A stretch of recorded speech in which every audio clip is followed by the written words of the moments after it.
दोस्तों स्टडी 91 में आप सभी का बहुत बहुत स्वागत है। दोस्तों आज आप सभी के लिए मैं लेकर आया हूं 31 दिसंबर और 1 जनवरी के सबसे महत्वपूर्ण करंट अफेयर के प्रश्नों को। जी हां दोस्तों, आप सोच रहे होंगे कि ये प्रश्न की श्रृंखला अभी मैं के लिए कह रहा हूं क्योंकि आज तो आपका डेट अलग है, आज आपका 4 जनवरी है। फिर आज कैसे मैं इन चीज़ों को पढ़ा रहा हूँ।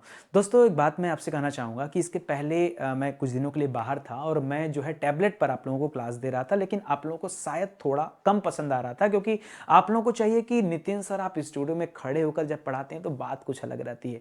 तो मैंने भाई कुछ दिनों तक पढ़ाया, 3-4 दिनों तक, और बाकी की 2-3 दिनों की क्लास जो है छूट गई थी। ठीक है, तो मुझे लगा अब अगर स्टूडियो में मैं आ ही गया हूं तो मुझे पीछे की जो क्लासेस छूटी हुई है ना, कुछ इंपॉर्टेंट प्रश्न छूटे रह गए हैं, तो क्यों ना उन प्रश्नों पर हम लोग चर्चा कर लिया जाए।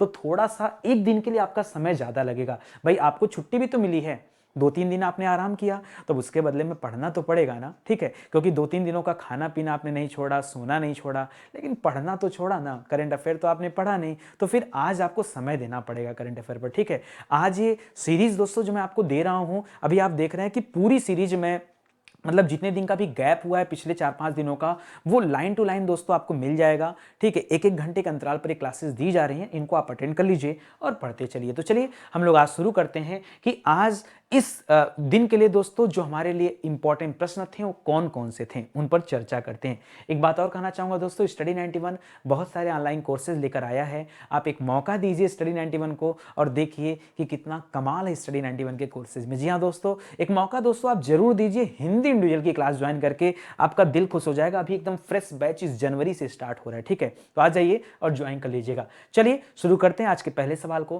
पहला सवाल लिखा है दोस्तों कि उत्तर प्रदेश सरकार ने झांसी रेलवे स्टेशन का नाम बदल करके क्या कर दिया। ठीक है, आप सभी जानते हैं और इसके बारे में पढ़े भी होंगे। तो झांसी रेलवे स्टेशन का नाम दोस्तों क्या किया गया है, ऊपर के जो 3 नाम हैं, ये तीनों नाम दोस्तों रानी लक्ष्मीबाई से संबंधित है। ठीक है, भागीरथी बाई इस तरह का कोई नाम नहीं है, तो कंफ्यूजन के लिए दे रहा है। लेकिन मणिकर्णिका किसे कहा जाता है, ये भी तो लक्ष्मीबाई का नाम है, तो शायद इस नाम पे हो, या मैं मनु कह दूं, या फिर लक्ष्मीबाई को एक और नाम दिया जाता था, छबीली। याद है आपको, छबीली। छबीली भी उन्हीं का नाम है, मनु भी उन्हीं का नाम है, मणिकर्णिका भी उन्हीं का नाम है, और लक्ष्मीबाई तो है ही है। फिलहाल ये जो रेलवे स्टेशन है झांसी रेलवे स्टेशन, इसका नाम क्या किया गया, तो याद रखेगा इसका नाम बदल करके कर दिया गया है वीरांगना लक्ष्मीबाई रेलवे स्टेशन। क्या नाम है, वीरांगना लक्ष्मीबाई रेलवे स्टेशन नाम है। ध्यान दीजिएगा, बाकी के 2 ऑप्शन सिर्फ और सिर्फ आपको कंफ्यूज करने के लिए दिए जा रहे हैं। ठीक है, तो ये आप याद रखेगा, क्योंकि बात आपके रेलवे से संबंधित है, तो मैं चाहूंगा दोस्तों कि आप रेलवे से संबंधित कुछ अच्छी बातों को पढ़िए। देखिए इसको पढ़ लीजिएगा, तो सिंपल सी बात है कि भाई सरकार ने इसका नाम चेंज कर दिया। मैं चाहता हूं कि आपका ध्यान केंद्रित हो कि रेलवे से संबंधित स्पेशली कुछ क्वेश्चन हैं क्या सर, जो हाल फिलहाल में करंट अफेयर में चर्चा में रहे हो, केवल रेलवे की बात कर रहा हूं। तो सुनिए, पहला सवाल है कि झांसी रेलवे स्टेशन का नाम बदला। अगला है दोस्तों, करा कि भारतीय रेल मंत्री का नाम बताइए जो वर्तमान में है, जिन्होंने हाल ही में पर्यटन के लिए ट्रेनों का तीसरा खंड जिसका नाम है भारत गौरव, ये ट्रेन दोस्तों शुरू किया। तो वर्तमान में रेल मंत्री कौन है, अश्विनी वैष्णव है, तो इनका नाम जरूर याद रखिएगा। ठीक है, अच्छा अगला दे रहा दोस्तों, किस राज्य में स्थित पाताल पानी रेलवे स्टेशन का नाम बदल करके टंटिया मामा रख दिया गया है। क्या रखा गया है, टंटिया मामा रख दिया गया है। ये पाताल पानी इसका पुराना नाम था, टंटिया मामा नया नाम है, और यह स्टेशन है दोस्तों आपके मध्य प्रदेश में। ठीक है, मध्य प्रदेश के मुख्यमंत्री शिवराज सिंह चौहान है, उन्हें भी मामा कहा जाता है। ठीक है, कर भारतीय रेलवे ने इनमें से किस राज्य में विश्व के सबसे ऊंचे 111 किलोमीटर लंबे पुल का दोस्तों निर्माण कर रही है, किस राज्य में कर रही है, तो याद रखेगा मणिपुर राज्य में किया जा रहा है। ठीक है, मणिपुर की राजधानी इंफाल, उसको भी याद रखेगा। और अभी हाल ही में यहां राज्यपाल चुने गए एल ए गणेशन को। ठीक है, कर नवंबर 2021 में किस रेलवे स्टेशन पर भारतीय रेलवे ने पहला पॉड होटल का उद्घाटन किया। दोस्तों इसके पहले आपने पढ़ा था पॉड टैक्सी के बारे में, मैं आपको याद दिला दूं ये पॉड टैक्सी क्या था, तो आपको मैंने बताया था एक ड्राइवर रहित टैक्सी है जो नोएडा एयरपोर्ट से नोएडा फिल्म सिटी तक चलेगी। ये स्पेशल बात है। आप कहेंगे बिना ड्राइवर के भी टैक्सी चल सकती है क्या, जी हां, तो इसका नाम ही है पॉड टैक्सी। अभी तक आपने पॉड टैक्सी सुना था और अब आप पढ़ रहे हैं पॉड होटल के बारे में। तो दोस्तों इंडियन रेलवे ने कहां पर यह पॉड होटल का उद्घाटन किया, तो यह उद्घाटन किया गया है मुंबई सेंट्रल रेलवे स्टेशन पर। कहां पर, मुंबई सेंट्रल रेलवे स्टेशन पर किया गया, इसको याद रखिएगा। नवंबर 2021 में आईआरसीटीसी की तीर्थयात्री स्पेशल ट्रेन जो है दोस्तों जिसका नाम है रामायण सर्किट में तेलंगाना के किस स्थान के गंतव्य के रूप में शामिल किया गया। देखिए राम जी जहां जहां से गुजरे थे इन सभी स्थानों को जोड़ने का काम कर रही दोस्तों यह रामायण ट्रेन, और यहां पर तेलंगाना का एक जगह है भद्रांचलम, उसको जो है ऐड किया गया है, तो अब वहां भी ये ट्रेन जाएगी। ठीक है, कर भारतीय रेल मंत्री का नाम बताइए जिन्होंने हाल ही में, ये तो मैंने बता दिया भारतीय गौरव वाले ये अश्विनी वैष्णव जी हो जाएंगे, तो इन सवालों को याद रखेगा। इसके पहले भी तो आपको याद दिला दूं, ये आपका मुगल सराय रेलवे स्टेशन का नाम बदल करके दोस्तों दीनदयाल उपाध्याय जी के नाम पे रखा गया था।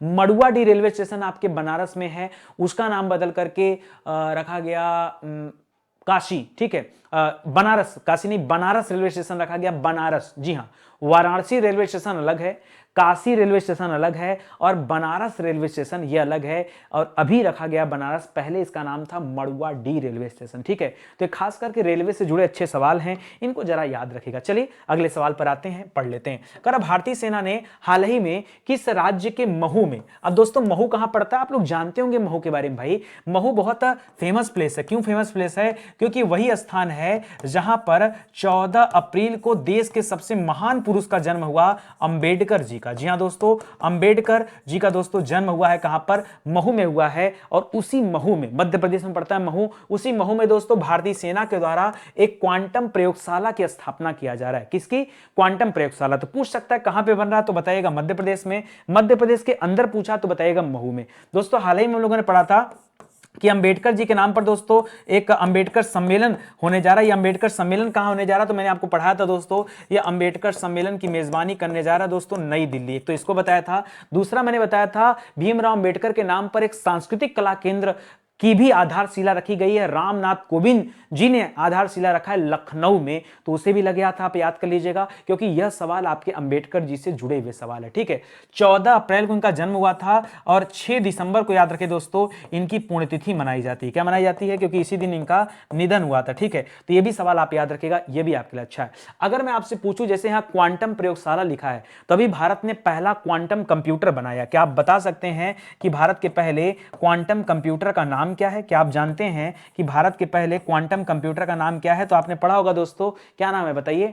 टूल किट ना, टूल किट याद रखेगा। जी हां दोस्तों, आपके दिमाग में सही आ रहा है, याद रखेगा। भारत का पहला क्वांटम कंप्यूटर का नाम क्या है दोस्तों? Tool kit. ठीक है, तो ये सब याद रखेगा। सेमुलेटर, पूरा नाम याद रखिएगा, simulator, simulator, simulator, simulator tool kit नाम है, तो याद रखेगा। ठीक है, तो इसको जोड़ के याद रखेगा, अच्छा सवाल है। ठीक है, फिलहाल चलिए आगे बढ़ते हैं। और अगर बात सेना की आई गई, क्योंकि भारतीय सेना ने इस क्वांटम कंप्यूटर प्रयोगशाला को लॉन्च किया है, तो दोस्तों जब बात आ गई तो हम लोग डिफेंस से जुड़े हुए कुछ अच्छे सवाल पे चर्चा तो कर सकते हैं ना। तो आइए देखते हैं कि डिफेंस के कौन कौन से सवाल हाल फिलहाल में हम लोगों ने पढ़े, क्योंकि इन प्रश्नों को पढ़ेंगे आप ना, तो आपका रिवीजन होगा, और जो आपने कल पढ़ा था, जो आपने उसके पहले पढ़ा था, यानी क्या क्या इंपॉर्टेंट चीजें हैं जो आप भूल रहे हैं, एक बार फिर से आपके निगाह के सामने आएगी, तो शायद चीजें याद हो जाए। ठीक है, शायद कुछ बच्चे कहते हैं सर कि हमें करंट अफेयर याद नहीं होता। मैं आपसे एक बात पूछना चाहता हूं, क्या कभी आपने हनुमान चालीसा याद किया? नहीं याद किया।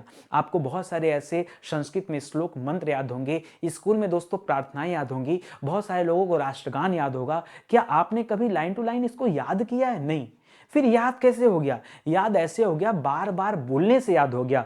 उसी टेक्निक पर स्टडी 91 ये करंट अफेयर का सेशन लेकर आया है। तो अगर आप बार बार चीजों को देखेंगे, क्योंकि मैं इन प्रश्नों को बार बार बोल रहा हूं, ठीक है, तो ये बार बार जब चीजें आपके सामने आएंगी ना, तो आज नहीं तो कल, कल नहीं तो परसों, भाई ये क्वेश्चन आज यहां है, कल एक क्वेश्चन यहां होगा दूसरे नंबर पे, परसों तीसरे नंबर पे, चौथे नंबर पे, ऐसे जब 10 दिन तक आप लगातार इस प्रश्नों को आप पढ़ते रहेंगे, तो क्या ऐसा हो सकता है कि चीजें न याद हो? यार संभावना ही नहीं है। ठीक है, ये तो डेली करंट अफेयर की बात है। बाकी वीकली में भी मैं आपको याद कराता हूं और मंथली में भी आपको याद कराता हूं, तो मन लगाकर आप पढ़ते चलिए, बिलीव करिए, विश्वास करिए और पढ़िए ध्यान से। ठीक है, चलिए, तो पहला हो गया। दूसरा लिख रहा दोस्तों आईएनएस केसरी। अभी हाल ही में मैंने आपको आईएनएस केसरी के बारे में बताया कि आईएनएस केसरी ने दोस्तों मिशन समुद्र सागर के तहत दोस्तों बहुत सारे देशों को राहत सेवाएं दिया है, जैसे मालदीव हो गया, जैसे मॉरिशस हो गया, अभी हाल ही में मोजाम्बिक को दिया था, इसलिए चर्चा में आया था। ठीक है, इसके अलावा दोस्तों आपका सेशल्स वगैरह हो गया, तो इनको सेवाएं दे चुका है। तो वही है दोस्तों, खाद्य सहायता और रक्षा सहायता प्रदान किया किसको? मोजाम्बिक को। तो इसको याद रखेगा। करा हाल ही में रक्षा मंत्री ने कहां पर ब्रह्मोस मिसाइल निर्माण इकाई के आधारशिला रखी। वर्तमान में रक्षा मंत्री राजनाथ सिंह और ब्रह्मोस मिसाइल यूनिट दोस्तों जो बनाया जा रहा है, जहां से एक इसकी मैन्युफैक्चरिंग होगी दोस्तों, लखनऊ में आधारशिला रखा गया, तो इसको याद रखेगा। एक सवाल मैंने कल भी आपसे पूछा था, फिर आज पूछ रहा हूं क्योंकि मुझे पता कुछ बच्चे भूल रहे हैं। रक्षा सचिव देश में कौन है? याद रखेगा, अजय भल्ला है रक्षा सचिव। कौन? अजय भल्ला वर्तमान में क्या है? रक्षा सचिव हैं। तो जरा इसे भी आप ध्यान दीजिए। चलिए आगे बढ़ते हैं। करा हाल ही में 32 साल की सेवा के बाद किस आईएनएस को अभी रिटायर किया जा रहा है? तो 32 साल की सेवा के बाद दोस्तों आईएनएस खुकरी को अभी रिटायर किया जा रहा है। और 2 आईएनएस अभी शामिल किए गए। वो 2 आईएनएस कौन कौन से थे? एक आईएनएस वेला को शामिल किया गया जो स्टेल्थ नौसैनिक पोत पर काम करता है दोस्तों, एक आईएनएस वेला को। और एक 19 दिसंबर को गोवा मुक्ति दिवस जब मनाया गया, ठीक है, उस दिन दोस्तों आईएनएस मरमू गोवा को शामिल किया गया था। तो इधर आईएनएस खुकरी गया, उधर 2 नए आईएनएस शामिल हुए, आईएनएस वेला शामिल हुआ और आईएनएस मरमू गोवा शामिल हुआ। ठीक है, इन दोनों को आप याद रखिएगा। आगे पढ़िए। करा किस देश ने प्रलय नामक मिसाइल की टेस्टिंग किया? तो भारत ने किया। अभी भारत ने प्रलय की टेस्टिंग किया, इसके पहले अग्नि की टेस्टिंग किया था, उसके पहले आकाश प्राइम की टेस्टिंग किया था। सब याद रखिए, तीनों मिसाइल का नाम याद रखिए क्योंकि तीनों से सवाल बन सकते हैं। आगे पढ़िए। करा कि हाल ही में हेलीकॉप्टर हादसे में जान गंवाने वाले भारत के 27वें सेनाध्यक्ष, थल सेनाध्यक्ष, जिनका नाम था बिपिन रावत, ठीक है, उनका निधन दोस्तों 8 दिसंबर को हो गया, उसको भी याद रखेगा। ये भारत के पहले सीडीएस थे और 27वें नंबर के थल सेनाध्यक्ष थे। 28वें नंबर पे कौन है दोस्तों? वर्तमान में मनोज मुकुंद नरवाने हैं, उनका नाम भी याद रखेगा। करा उत्तर प्रदेश के अमेठी में दोस्तों AK-203 AK-203 दोस्तों राइफल यहां पर बनाए जाएंगे और इसके लिए भारत ने जो ज्वाइंट वेंचर किया वो रूस के साथ किया, ये भी आप याद रखेगा। ठीक है। कर भारत और किस देश के बीच संयुक्त सैन्य अभ्यास एक्वेरिन किया गया? एक्वेरिन दोस्तों ये भारत और मालदीव देश के साथ किया जाता है। किसके साथ? मालदीव के साथ किया जाता है, तो याद रखेगा। करा पर्यटन के क्षेत्र में काम करने वाली एक कंपनी समूह ने किस स्थान पर एयरबस A340 को अभी जो है उतारा है आसानी से? तो ये दक्षिणी ध्रुव पर उतारा गया। दक्षिणी ध्रुव को अंटार्कटिका भी कहते हैं, तो वो भी याद रखें। करा चौथी स्टेल्थ, यही मैंने आपको बताया कि ये दोस्तों आईएनएस वेला को भी शामिल किया गया और इसके बाद 19 दिसंबर को जिस दिन गोवा मुक्ति दिवस मनाया गया उस दिन आईएनएस मरमू गोवा को शामिल किया गया। तो दोनों आप याद रखेगा, ये दोनों आपके लिए अच्छे सवाल हैं। चलिए अगले सवाल पर बढ़ते हैं और पढ़ते हैं। करा उत्तर प्रदेश राज्य के नए मुख्य सचिव के रूप में दोस्तों अभी किसे नियुक्त किया गया? जी हां दोस्तों, उत्तर प्रदेश राज्य का नया मुख्य सचिव किसे बनाया गया? सचिव से सवाल बनते हैं। अभी कल अगर मैं बात करूं तो दोस्तों मैं जो चर्चा किया थी इसके पहले की क्लास में मैंने चर्चा किया रक्षा सचिव के बारे में जो अजय भल्ला हैं। मैंने चर्चा किया था विदेश सचिव के बारे में जिनका नाम है हर्षवर्धन श्रृंगला। दोनों लोगों का नाम याद रखेगा, दोनों इंपॉर्टेंट नाम है।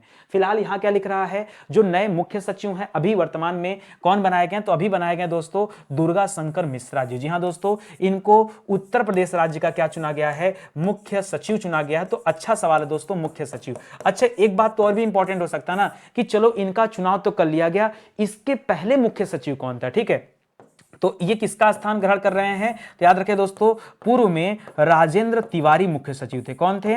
राजेंद्र तिवारी मुख्य सचिव थे और अब उनका स्थान दोस्तों कौन ग्रहण कर रहा है? अब उनका स्थान दुर्गा शंकर मिश्रा जी ग्रहण कर रहे हैं। ये उत्तर प्रदेश के नए मुख्य सचिव बन रहे हैं, याद रखिएगा, भूलिएगा मत। बहुत अच्छा सवाल है, इसको आप पढ़ लीजिएगा, ये चीजें आपको मिल जाएंगी। IIT कानपुर से दोस्तों मिश्रा जी ने इंजीनियरिंग किया हुआ है, वो भी जरा ध्यान दीजिएगा। आइए, अगर बात नियुक्ति की आ गई है तो कुछ अच्छे लोगों का अपॉइंटमेंट हुआ है और हम लोग उनके बारे में भी पढ़ लेते हैं, क्योंकि जितना ज्यादा रिवीजन करेंगे उतना ज्यादा याद करने की संभावना ज्यादा होगी। यार याद हो जाएगा, आप मेरे साथ 10 दिन पढ़ के देखो ना और फिर डिसाइड करना कि करंट अफेयर के प्रश्न हमें याद हो रहे हैं कि नहीं याद हो रहे हैं। ठीक है, तो आइए देखते हैं और एक एक चीजों को पढ़ते हैं। ईमानदारी से पढ़ना। देखिए, मैं अगर आपके प्रति ईमानदार हूं कि मैं पीछे के करंट अफेयर की जो छूटी हुई क्लासेज हैं उन पर दोस्तों रिसर्च करके आपको क्वेश्चन ला के दे रहा हूं, तो आपकी भी ईमानदारी इस बात पे बनती कि आप इन सीरीज को ब्रेक मत कीजिए। किसी वजह से अगर ब्रेक हुई तो आप कंटिन्यू कीजिए, इसको पूरा कीजिए, छोड़िए मत। ठीक है, छोड़िए मत,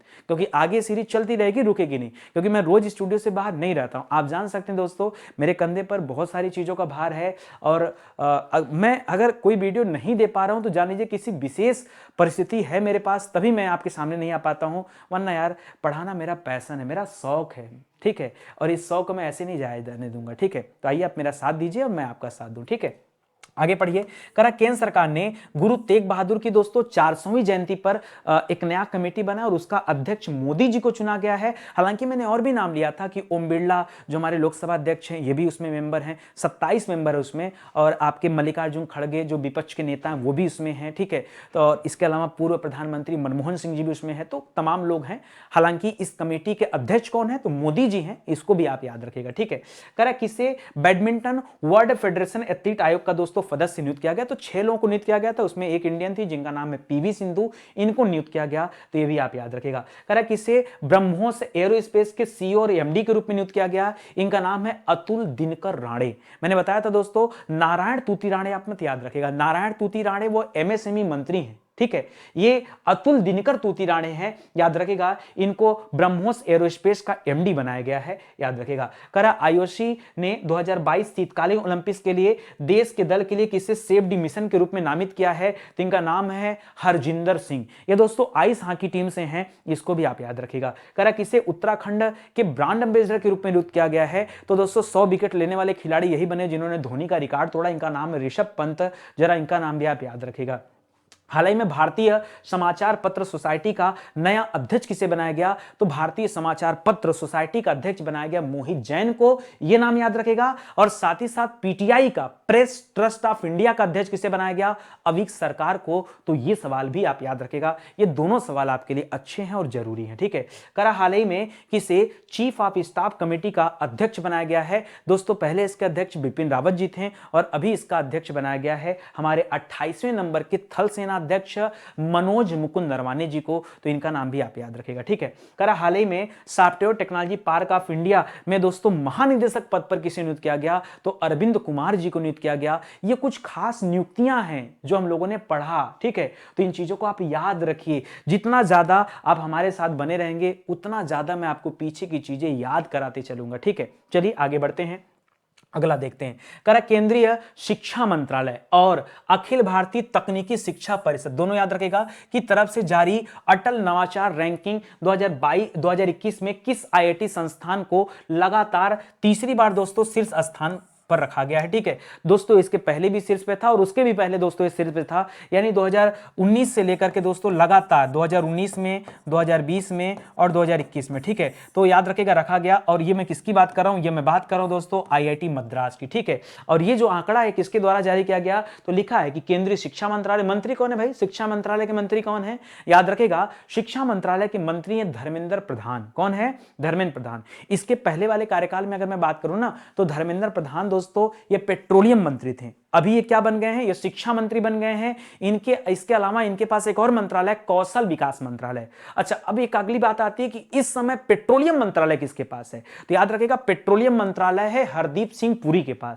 हरदीप सिंह पुरी के पास भी एक और मंत्रालय है, एक पेट्रोलियम मंत्रालय है, एक शहरी एवं आवास मंत्रालय है। दो मंत्रालय उनके पास भी, दो मंत्रालय इनके पास भी, दोनों याद रखिएगा। अच्छा सवाल है, ठीक है। और अगर यहां अटल नवाचार की बात आ रहा है दोस्तों, तो मैं कह रहा हूं दोस्तों अभी हाल ही ने नीति आयोग ने जम्मू कश्मीर में, ठीक है, क्या किया है दोस्तों, अटल टिकरिंग लैब बनाने जा रहा है। 1000 अटल टिकरिंग लैब, ये कहां बनने जा रहा है दोस्तों, 1000 अटल टिकरिंग लैब, ठीक है, 1000 अटल टिकरिंग लैब दोस्तों ये कहां बनने जा रहा है, तो याद रखेगा ये बनने जा रहा है आपके जम्मू कश्मीर में। कौन बनाएगा दोस्तों, अगर ये बात आती तो बताएगा दोस्तों, नीति आयोग के सहयोग से दोस्तों इसको बनाया जा रहा है, तो जरा इसको भी आप याद रखेगा, ये भी आपके लिए अच्छा सवाल है, ठीक है। तो बढ़िया है, इन चीजों को ध्यान दीजिए। चलिए फिलहाल यहाँ आईआईटी मद्रास हो जाएगा। हाँ, आईआईटी मद्रास दोस्तों यहाँ पहले स्थान पे है। अब बात आती है कि चलो ठीक है, आईआईटी मद्रास तो है आपका जो है पहले स्थान पे, ठीक है। दूसरे स्थान पे दोस्तों कौन है, तो बताएगा दोस्तों आईआईटी बॉम्बे दोस्तों ये आपका दूसरे स्थान पे है, और आईआईटी दिल्ली जो दोस्तों ये आपका तीसरे स्थान पे। तो इसको भी याद रखिए, क्योंकि परीक्षा हो सकता है पहला ना पूछे आपसे, दूसरा पूछ दे, तीसरा पूछ दे, तब क्या करेंगे, जानना तो पड़ेगा ना, तो जानिए इन चीजों को। चलिए आगे बढ़ते हैं। यहाँ बहुत सारी बातें लिखी गई हैं, जैसा कि मैंने बताया आपको वही सारी बातें हैं, आप आइए पढ़िए और देखिए। आइए हम लोग रैंकिंग की बात कर लेते हैं कि अगर सर रैंक और इंडेक्स की बात किया जाए तो हाल फिलहाल में रैंक इंडेक्स के क्या क्या क्वेश्चन आपके परीक्षा में पूछे जा सकते हैं जो हम लोगों ने डेली करंट अफेयर की क्लास में पढ़े थे, क्योंकि मुझे पता है आप धीरे धीरे स्किप कर रहे होंगे, भूल रहे होंगे, तो आपको भूलने से रोकना है मुझे, ठीक है। तो आइए देखते हैं और रिवीजन करते हैं, ठीक है। पहला तो ये हो गया कि कौन टॉप पर, तो आईआईटी मद्रास टॉप पर। दूसरा पढ़िए, करा हाल ही में दोस्तों एक सुशासन सूचकांक जारी किया गया और यहां पर दोस्तों टॉप पर कौन सा था, तो यहां पर मैंने बताया यहां पर बड़े राज्यों के अलग अलग श्रेणी बनाई गई थी। तो एक श्रेणी दोस्तों गुजरात की थी, एक मध्य प्रदेश की श्रेणी है, एक मिजोरम है और एक नई दिल्ली है, ठीक है। ये 4 श्रेणियां थी दोस्तों, याद रखिएगा। जिसमें मैंने बताया था केंद्र शासित के मामले में नई दिल्ली हो जाएगा, पूर्वोत्तर वाले के मामले में दोस्तों आपका वो हो जाएगा मिजोरम हो जाएगा जैसा कि लिखा है, और बाकी की जो दो श्रेणियां हैं कि मध्यम और बिग, तो उसमें आ जाएगा गुजरात और मध्य प्रदेश, ठीक है। तो इसको भी आप याद रखेंगे, ठीक है। चलिए सुशासन सूचकांक है, करा हाल ही में जारी वाडा रिपोर्ट के अनुसार दोस्तों भारतीय एथलीटों ने कितने बार डोप से जुड़ी गतिविधियों में हिस्सा लिया है। दोस्तों यहां 2-3 बातें याद रखेगा, 152 बार यहां काउंटिंग आई है। अगर पूरे दुनिया में देखा जाए तो याद रखेगा भारत डोपिंग के मामले में किस स्थान पर है, तीसरे स्थान पर है। अगर हम परसेंटेज की बात करें कि पूरे दुनिया में जितना डोपिंग होता है उसका 17% डोपिंग कहां पर होता है, भारत में होता है, इसको भी याद रखिएगा, ठीक है। ये 3 पॉइंट है, ये सवाल आपसे 3 तरीकों से पूछा जा सकता है, ठीक है। तो ये सब याद रखिएगा, सब जरूरी है, ठीक है। वाडा क्या है दोस्तों, ये वर्ल्ड एंटी डोपिंग एजेंसी की बात कर रहा है, उसके द्वारा रिपोर्ट जारी किया गया। उसी तरह से नाडा अपने देश में है, नेशनल एंटी डोपिंग एजेंसी उसे कहा जाता है। करा आधारभूत साक्षरता और संख्यात्मक सूचकांक में बड़े राज्यों की श्रेणी में दोस्तों टॉप पर कौन है, मतलब सबसे ऊपर कौन है, तो पश्चिम बंगाल है, याद रखेगा, बड़े राज्यों में। इसके अलावा पश्चिम बंगाल वही राज्य है जिसने हाल ही में 4 स्कोच अवार्ड भी जीता था, और आज नहीं तो कल पक्का आपसे परीक्षा में स्कोच अवार्ड से संबंधित सवाल आएगा और आप कहेंगे नितिन सर आप बार बार जब पश्चिम बंगाल की बात आती थी आप टोकते थे, ठीक है।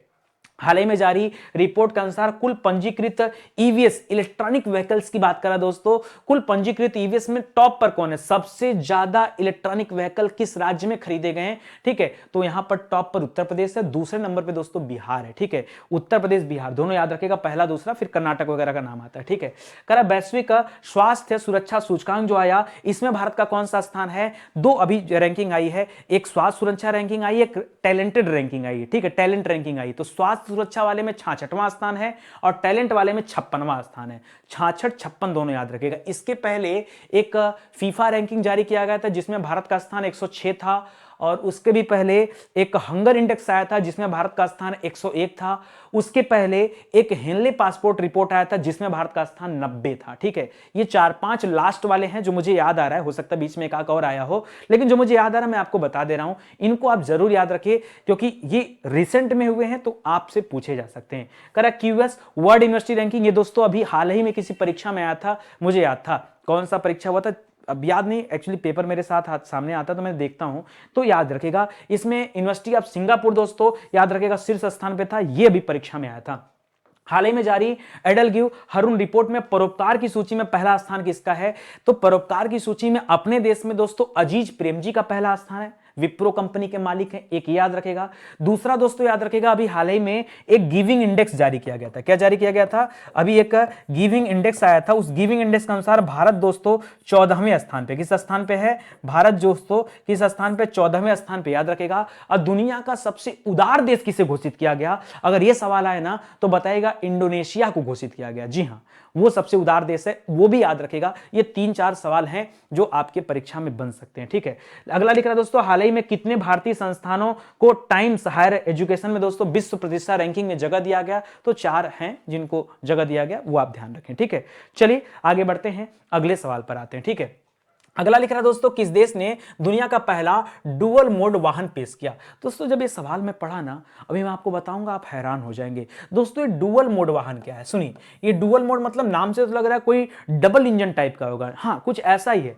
अगर मैं आपसे कहूं दोस्तों एक ऐसा यान जो रोड पर भी चलता है, स्पीड दोस्तों याद रखेगा 100 किलोमीटर प्रति घंटे की रफ्तार से, और दोस्तों वो ट्रेन की पटरी पर भी चलता है, किस पर चलता है, ट्रेन की पटरी पर भी चलता है, और यहां भी उसकी स्पीड क्या होती है 60 किलोमीटर पर आवर, ठीक है। ये आपका रोड हो गया, ये आपका क्या हो गया, रोड हो गया। मतलब एक ऐसा गाड़ी बनाया गया, एक ऐसा यान बनाया गया जो रोड पर भी चलेगा और जो ट्रेन की पटरी पर भी चलेगा। आपने कभी ऐसा सोचा कि ऐसा हो सकता है, ठीक है। अभी आज ही मैंने चर्चा किया दोस्तों पॉड टैक्सी के बारे में। किसके बारे में चर्चा किया? पॉड टैक्सी के बारे में, जो मैंने पीछे पढ़ाया था। तो आपको बताया भाई कि पॉड टैक्सी कहां चलाई जा रही है, तो याद रखिए दोस्तों पॉड टैक्सी नोएडा में चलाई जा रही है। लेकिन ये तो एकदम अलग हो गया ना, ये तो एकदम अलग हो गया ना कि भाई रोड पे भी चलेगा और ट्रेन की पटरी पे भी चलेगा और स्पीड में मैंने बता दिया। दोस्तों ये यान अभी डेवलप किया है किसने? जापान ने डेवलप किया, तो इसको भी याद रखेगा। थोड़ा हट करके सवाल है और दुनिया का पहला है, तो आपके मन में एक और बात आएगी दोस्तों, इस तरह के सवाल स्टडी 90 में ढूंढ के देता है। करता क्या ना मैं, अब देखिए आगे आऊं, अगर आप इसके बारे में चाहिए डिटेल पढ़िएगा, मैं आपको आगे ले चलता हूं और बताता हूं कि भारत में पहली बार या दुनिया में पहली बार क्या क्या हुआ ना। अगर करंट अफेयर में एक सूची बनाएंगे ना, तो रिसेंट में ये चीज हुआ है। जानने का मन कर रहा है ना, चलो जानते हैं। पहला सवाल ये दोस्तों कि डुअल मोड वाहन, तो याद रखिएगा डुअल मोड वाहन दोस्तों ये जापान की तरफ से लाया गया, ये पहला सवाल हो गया। दूसरा क्या लिख रहा है? हाल ही में आयुष्मान भारत डिजिटल मिशन ने किसके साथ एकीकृत भारत का पहला स्वास्थ्य लॉकर लॉन्च किया? ये स्वास्थ्य लॉकर क्या होता है? अरे यार, जैसे घर की अलमारी होती है ना, अब घर की अलमारी में कोई सामान रख दिए और आप कहीं बाहर चले गए तो अलमारी से सामान कैसे मिलेगा? नहीं मिलेगा। अगर इस तरह से ऐसा कोई डिजिटल लॉकर हो, मतलब इंटरनेट पे कोई आपका अपना लॉकर सिस्टम हो जहां पे आप अपने डॉक्यूमेंट रख सकें स्वास्थ्य से संबंधित। जैसे जैसे भी आपको वैक्सीन तो लगा होगा, तो वैक्सीन लगा होगा तो आपको वैक्सीन का प्रमाण पत्र भी मिला होगा। ये प्रमाण पत्र अपने मोबाइल में रखेंगे, गायब हो जाएगा, आप इस लॉकर में डाल दो। तो ये एक लाकर दोस्तों अभी सरकार बना के दे रही। इसके लिए दोस्तों आयुष्मान भारत और किसके साथ दोस्तों समझौता किया गया, यही तो सवाल है। तो ये बताइएगा दोस्तों, डाक प्राइम टेक है इसके साथ और आयुष्मान भारत, ये दोनों मिलकर के समझौता किया और एक तरह का स्वास्थ्य डिजिटल लाकर बनाया जा रहा। सिंपल सी बात है, अपने भाषा में समझो, याद हो जाएगा। डाक प्राइम टेक याद रखेगा, समझ में आ रहेगा। ठीक है। करा हाल ही में किसने जेम्स वेब स्पेस नामक दुनिया का सबसे बड़ा टेलीस्कोप बनाया है? दुनिया का सबसे बड़ा टेलीस्कोप। टेलीस्कोप से होता है क्या? अरे दूर की चीजें हमें बहुत पास दिखाई देती हैं। ठीक है, दूरबीन जिसे कहते हैं, बहुत बड़ा दूरबीन बनाया किसने? नासा ने बनाया है। ठीक है, तो याद रखेगा नाम क्या दोस्तों? James Webb space. ठीक है। करा भारत का पहला इंटेलिजेंट ट्रांसपोर्ट सिस्टम ये किस एक्सप्रेसवे पर लॉन्च किया गया? देखिए अभी चर्चा में तो गंगा एक्सप्रेसवे पर था। ठीक है, जहां जिसकी आधारशिला मोदी जी ने रखा शाहजहांपुर में। लंबाई लगभग 592 किलोमीटर यानी लगभग 600 किलोमीटर के आसपास मान सकते हैं।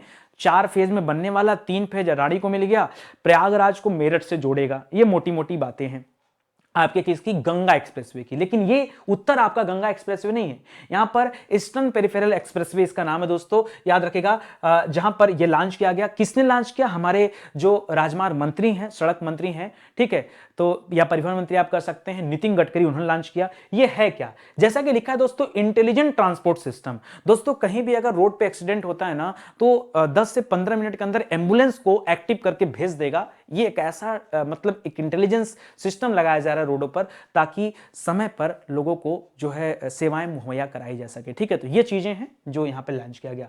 हाल ही में किस राज्य ने पहला शिक्षक विश्वविद्यालय बनाने जा रहा है? जी हां दोस्तों, आपने रेल यूनिवर्सिटी का नाम सुना होगा। मैं पूछूं भारत में रेल यूनिवर्सिटी कहां पर है, तो आप कहेंगे बड़ोदरा गुजरात में है। ठीक है, ठीक है। मैं आपसे पूछूं कि बताओ भारत में डिजिटल यूनिवर्सिटी कहां पर है, तो आप कहेंगे सर डिजिटल यूनिवर्सिटी केरल में बन रही है। ठीक है, तो इसी तरह की एक एंटिक यूनिवर्सिटी दोस्तों टीचर यूनिवर्सिटी कहां पर है, तो याद रखेगा नई दिल्ली में यह टीचर यूनिवर्सिटी बनाई जा रही, पश्चिमी दिल्ली में बनाई जा रही है। तो याद रखेगा, यह भी अच्छा सवाल है, पूछ सकता है परीक्षा में। अभी हाल ही में कुछ और विश्वविद्यालयों की आधारशिला रखी गई है, जैसे प्रयागराज इलाहाबाद में विधि विश्वविद्यालय की आधारशिला रखी गई। गोरखपुर जो योगी जी का क्षेत्र है, वहां पर आयुष विश्वविद्यालय की आधारशिला रखी गई। ये आपके रामनाथ कोविंद जी ने रखा। इसके बाद मोदी जी ने दोस्तों आपके अलीगढ़ में राजा महेंद्र प्रताप जी के नाम पर दोस्तों एक विश्वविद्यालय की आधारशिला रखी।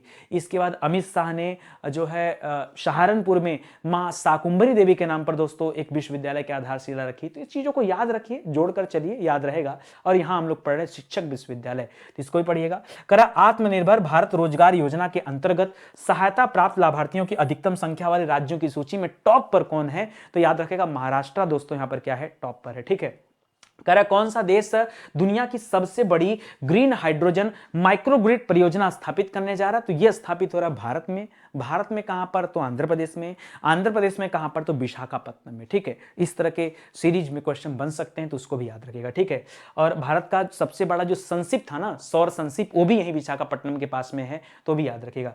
कह रहा किस देश ने 4.5 दिन का कार्य सप्ताह लागू कर दिया, कि एक दिन में आदमी को 4.5 घंटा 4.5 दिन ही काम करना है, मतलब एक सप्ताह में वैसे 7 दिन होता तो 7 दिन में 4.5 दिन काम करना, 2.5 दिन की छुट्टी रहेगी। मतलब फ्राइडे से हाफ डे हो जाएगा, आधा दिन मजा करे, पूरा सैटरडे फ्री है, वो पूरा संडे फ्री है। क्या गजब की बात है।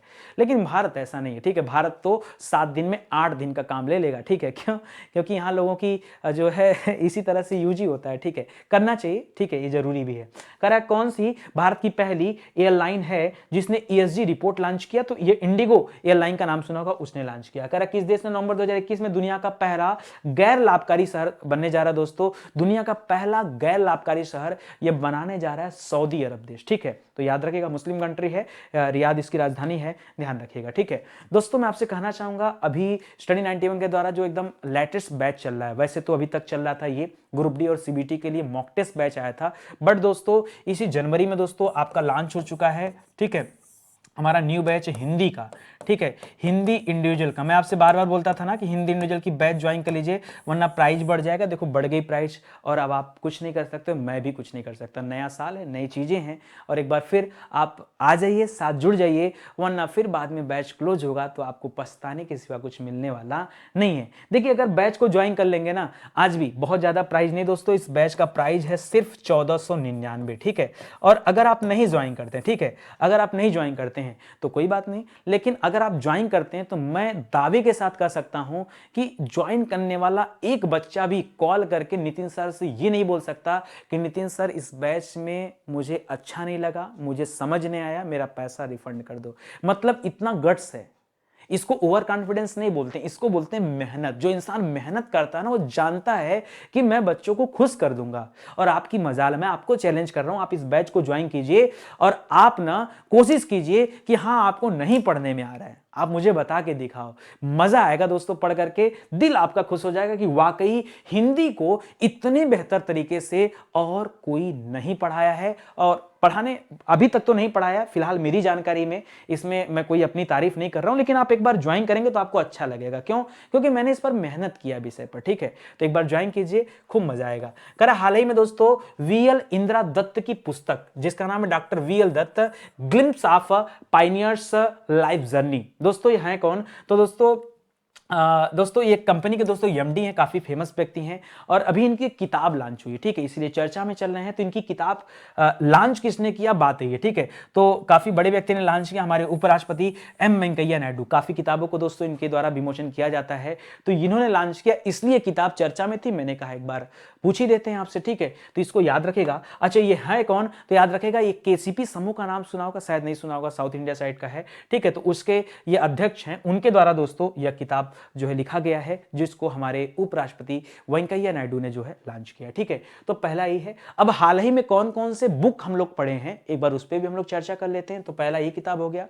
दूसरा लिखा है दोस्तों, किस बॉलीवुड अभिनेत्री ने जानवरों के, ये कौन सा दे दिया भाई, ठीक है, यहाँ बुक्स एंड आर्थर की बात हो रही है, और मुझे लगता है गलती से यहाँ पर अवार्ड का जो है लग गया, ठीक है। चलिए कोई बात नहीं, आइए अवार्ड वाले ही रख लीजिए, ठीक है, अवार्ड वाला ही सवाल रख लीजिए, कोई दिक्कत नहीं है, ठीक है। अभी दोस्तों मोदी जी के ऊपर एक किताब आई थी, संजू वर्मा ने लिखा था, ठीक है। फिर आपका एक बैचलर डेट किताब आई थी, तुषार कपूर, जिसमें सिंगल पिता बने हैं, ठीक है, वो वाली किताब आई थी। तो ऐसे बहुत सारी किताबें चर्चा में रही हैं, ठीक है। चलिए यही पढ़ लेते हैं अवार्ड वाले क्वेश्चन का। किस बॉलीवुड अभिनेत्री को जानवरों के अनुकूल फैशन उद्योग के समर्थन में उनके काम के लिए पेटा के 2021 पर्सन ऑफ द ईयर के रूप में चुना गया? यहां चुना गया आलिया भट्ट को, ठीक है, ये भी अच्छा है, ठीक है। Global environment and climate action citizen award किसे दिया गया? ये देसाई साहब को दिया गया। क्या नाम है? विरल सुधीर भाई देसाई, विरल सुधीर भाई देसाई पूरा नाम है।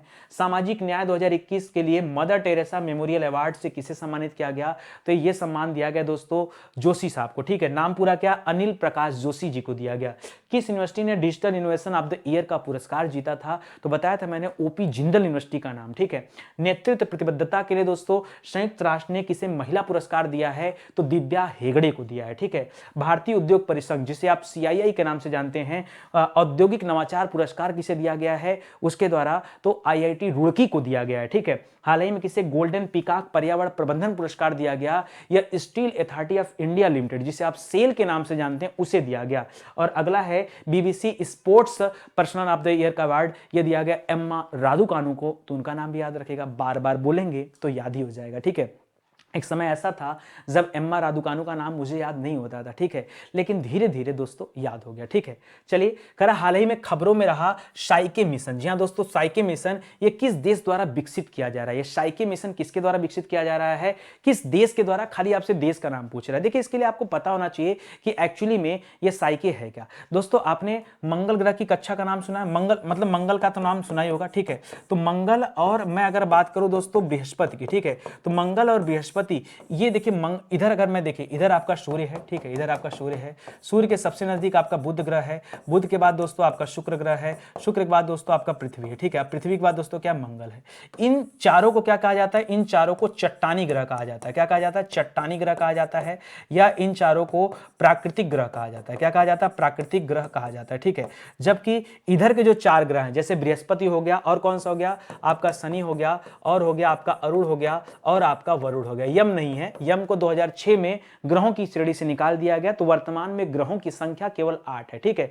इनको दोस्तों क्या कहा जाता है? इनको जोवियन प्लेनेट कहा जाता है। क्या कहा जाता है? जोवियन प्लेनेट, ठीक है। या फिर इनको जो है मतलब इस पे क्या है ना, चट्टान नहीं पाए जाते हैं, तो इसलिए दोस्तों इसको जो है इस श्रेणी में नहीं रखा जाता, ठीक है। तो अब मैं आपसे कह रहा हूं दोस्तों कि इन दोनों के बीच में दोस्तों ढेर सारे क्षुद्र ग्रह हैं। क्या है दोस्तों? यहां क्षुद्र ग्रह है। ये क्या है दोस्तों? ये ढेर सारे क्षुद्र ग्रह है, क्योंकि कहा जाता है क्षुद्र ग्रहों की पट्टी यहां पर। तो दोस्तों एक क्षुद्र ग्रह ऐसा है जिसपे ढेर सारे पता चला है कि वो धातुएं हैं वहां पर, ठीक है, ढेर सारी धातुओं का पता चला है। वो कौन सा क्षुद्र ग्रह है? तो उसका नाम है साइके। तो दोस्तों यहां पे ना नासा ने क्या किया? साइके मिशन शुरू किया, ठीक है। ये साइके मिशन क्या है दोस्तों? अब नासा कहां की? तो नासा अमेरिका की है, ठीक है। तो उसने दोस्तों साइके मिशन स्टार्ट किया। 2022 में इस मिशन को लॉन्च किया जाएगा और वो इस क्षुद्र ग्रह पे जाएगा ताकि वहां से धातु यहां ला सके। गजब का काम है यार, ठीक है। हालांकि अभी पता लगाने जा रहा है। तो ये पूरी इसकी कहानी थी, एक बार मैंने बता दिया। अब आगे करेंगे, यहां तमाम बातें लिखी होंगी, इनको पढ़िएगा, ठीक है। लॉन्च किया जाएगा दोस्तों 2022 में, पहुंचेगा दोस्तों जाकर 2026 में। 4 साल में टलते टलते जाएगा आराम से मौज करते, ठीक है, तब पहुंचेगा। चलिए हम लोग साइंस से संबंधित कुछ अच्छे सवाल देखते हैं, साइंस से संबंधित। जी हाँ, आइए पढ़ते हैं। तो पहला तो ये हो गया कि खबरों में साइके मिशन क्या है। अगला देख रहा दोस्तों, 90 मिनट में ओमिक्रॉन का पता लगा लिया जाएगा। किस शोधकर्ताओं ने टेक्निक विकसित किया है? तो IIT दिल्ली ने विकसित किया, जरा इसको भी याद रखेगा। करा किस संगठन ने हाल ही में विश्व मलेरिया रिपोर्ट निकाला? तो वर्ल्ड हेल्थ ऑर्गेनाइजेशन का एक काम है, WHO का काम है, उसने निकाला है। करा DRDO और हाल ही में किसने पोखरण, पोखरण कहां है? राजस्थान में, वहां पर स्वदेश में ही निर्मित stand of anti tank missile का दोस्तों परीक्षण किया। तो जाहिर सी बात यार, मिसाइल की बात है तो भारतीय वायुसेना डिपार्टमेंट होगा, और जो है बाकी आपका DRDO होगा, यही करते हैं, ठीक है। मिसाइल संबंधित काम DRDO ही करता है, सैटेलाइट वाला काम इसरो करता है। तो ध्यान दीजिएगा, दोनों में अंतर है।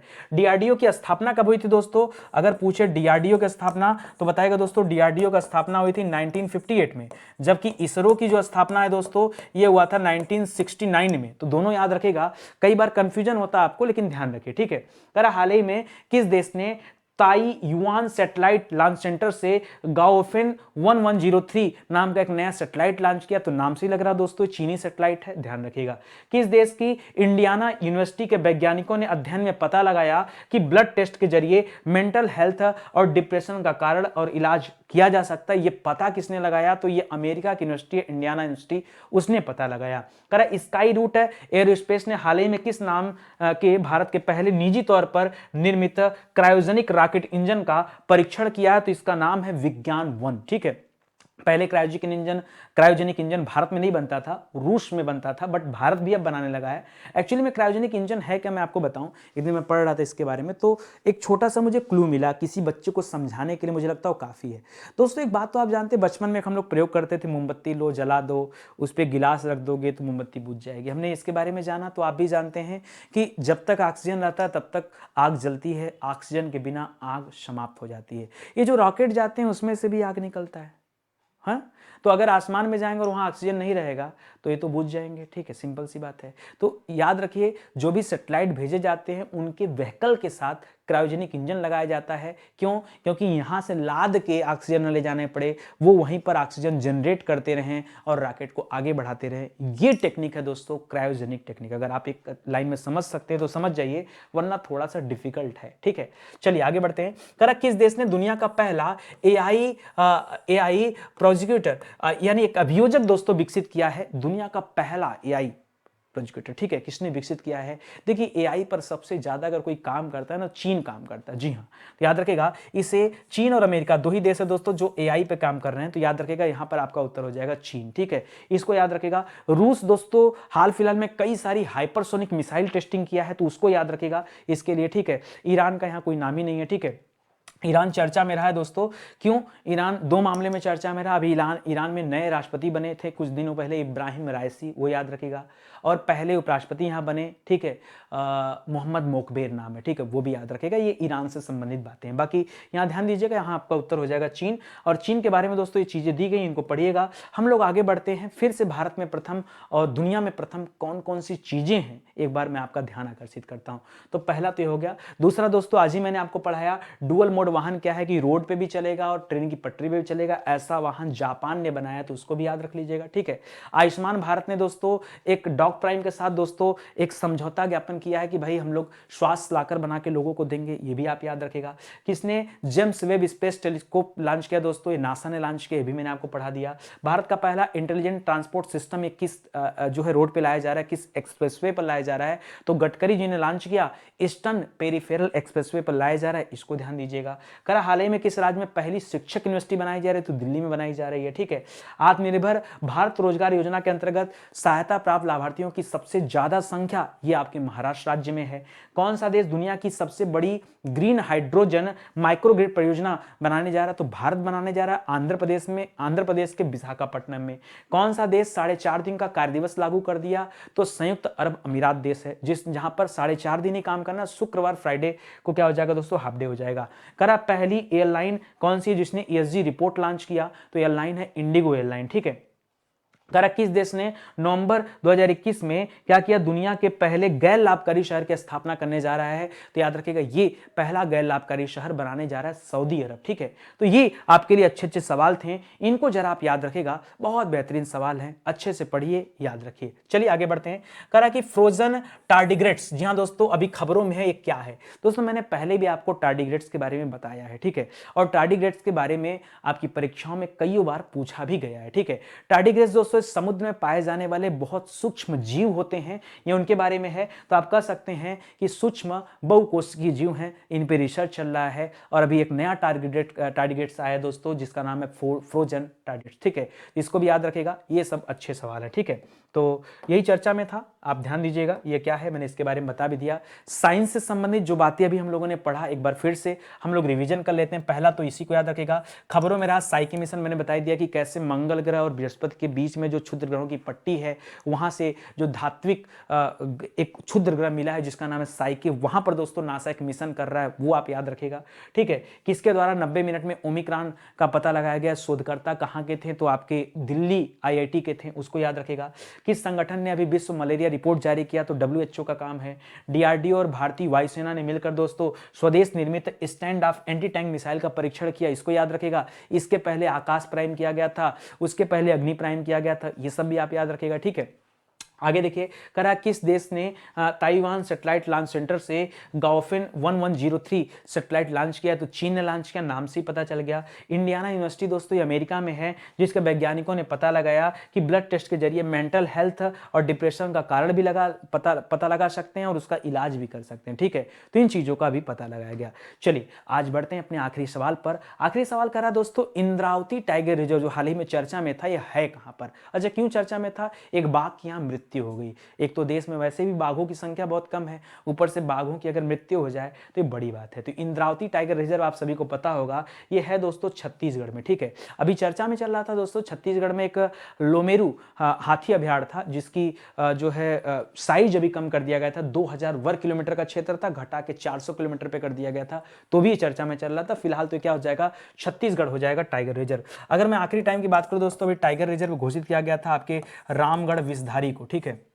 आपके परीक्षा में भी आया था रामगढ़ विषधारी टाइगर रिजर्व, ठीक है। रामगढ़ विषधारी टाइगर रिजर्व याद रखें दोस्तों, ये कहां पर है टाइगर रिजर्व? तो ये आपके है राजस्थान में, ठीक है।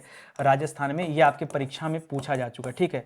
राजस्थान में कहां पर दोस्तों? तो याद रखिएगा ये राजस्थान के बूंदी जिले में है, तो ये भी ध्यान दीजिएगा। फिलहाल ये मामला आपका छत्तीसगढ़ का, ठीक है। तो कह रहा है इस रीजन में 400 वर्ग किलोमीटर में अधिक क्षेत्र में बाघों की गिनती की गई थी और यहां पर अब केवल 3 बाघ बचे हैं दोस्तों। ये नवीनतम आंकड़े हैं, इसलिए दोस्तों ये चर्चा में चल रहा था। आइए आइए हम लोग पर्यावरण से संबंधित कुछ अच्छे सवाल पढ़ते हैं। क्यों? क्योंकि आप ना करंट अफेयर तो पढ़ लेते हैं, लेकिन पर्यावरण के अच्छे अच्छे सवाल आपको मिलेंगे कहां पर? कलेक्शन तो आपको चाहिए ना, वो कलेक्शन आपको स्टडी 91 देता। तो आइए पर्यावरण वाले सवालों पर चर्चा करते हैं। चलो, एक इंद्रावती टाइगर रिजर्व की आज हमने चर्चा कर ही लिया, और क्या क्या पर्यावरण में इंपॉर्टेंट है तो सुनिए। करा दोस्तों, मंत्रालय द्वारा दिए गए आंकड़ों के अनुसार 2009 से लेकर 2019 के बीच भारत में कुल कितने हाथियों की दोस्तों मौत हुई है? पिछले 10 वर्षों की बात किया जाए, 2009 से लेकर 2019 कितने साल हुए? 10 साल ना। तो 10 साल में दोस्तों 600 हाथियों की मौत हो गई। आप सोचिए कितनी बड़ी बात है, 10 वर्षों में 600 हाथियों की मौत हो गई, और वो भी केवल बिजली लगने की वजह से कर रहा है। ठीक है, तो ये आप याद रखिएगा, बहुत बड़ा आंकड़ा। हालांकि भारत सरकार इस पे काम भी कर रही है, लेकिन फिर भी इस तरह की मौतों को रोकना चाहिए। कर हाल ही में किन दो भारतीय कंपनियों ने इलेक्ट्रिक वाहन बनाने के लिए दोस्तों समझौता किया? तो एक तो यहां टीवीएस कंपनी अपाचे वाली, ठीक है, और दूसरा बीएमडब्ल्यू। जाके समझौता कर लिया किसने? बीएमडब्ल्यू से। हाँ, याद रखेगा। अस्कोट वन्यजीव अभयारण्य दोस्तों भी चर्चा में था, है कहां पर? कोई बच्चा नहीं बता पाएगा।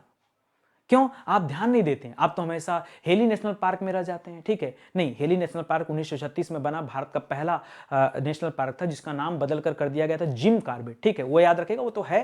तो ये भी दोस्तों आपके वहीं संबंधित उत्तराखंड से, जिसका नाम है अस्कोट वन्यजीव अभयारण्य। ठीक है, ये भी चर्चा में था। क्यों? अभी हाल ही में इसको इको सेंसिटिव जोन घोषित किया गया, इसलिए चर्चा में था। तो याद रखिए, परीक्षा में पूछा जा सकता है आपसे। आगे लिख रहा, हाल ही में किस अर्ध भूमि को रामसर साइट में शामिल किया गया? भारत में दोस्तों कुल रामसर साइट की संख्या हो गई दोस्तों 47, और अगर हम उत्तर प्रदेश की बात कर दे तो उत्तर प्रदेश में इसकी संख्या हो गई 9। अभी दोस्तों हैदरपुर को दोस्तों यहां शामिल किया गया। ठीक है, हैदरपुर है कहां पर? तो उत्तर प्रदेश के बिजनौर में है। कहां पर दोस्तों?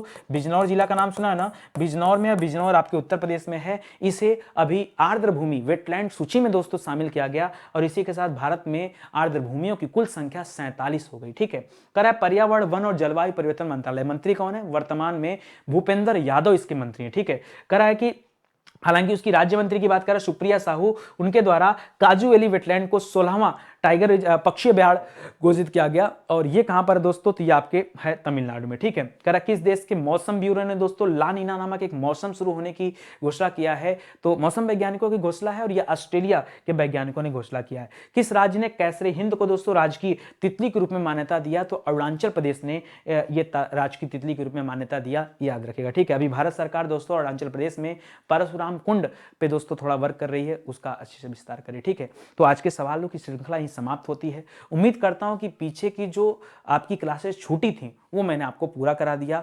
अभी आपको भागना नहीं दोस्तों, आगे आपको मैं कराऊंगा वीकली करंट अफेयर की क्लास। ठीक है, तो वीकली करंट अफेयर की क्लास देख लीजिए, ताकि पूरे सप्ताह का क्वेश्चन एक बार आपको रिवीजन करने का मौका मिल जाए और अच्छे से आप पढ़ पाइए। ठीक है, चलिए, तो आज की क्लास ही समाप्त होती है। मिलते हैं दोस्तों अगले लेक्चर में, तब तक के लिए धन्यवाद। जय हिंद, जय Bharat. Thank you so much.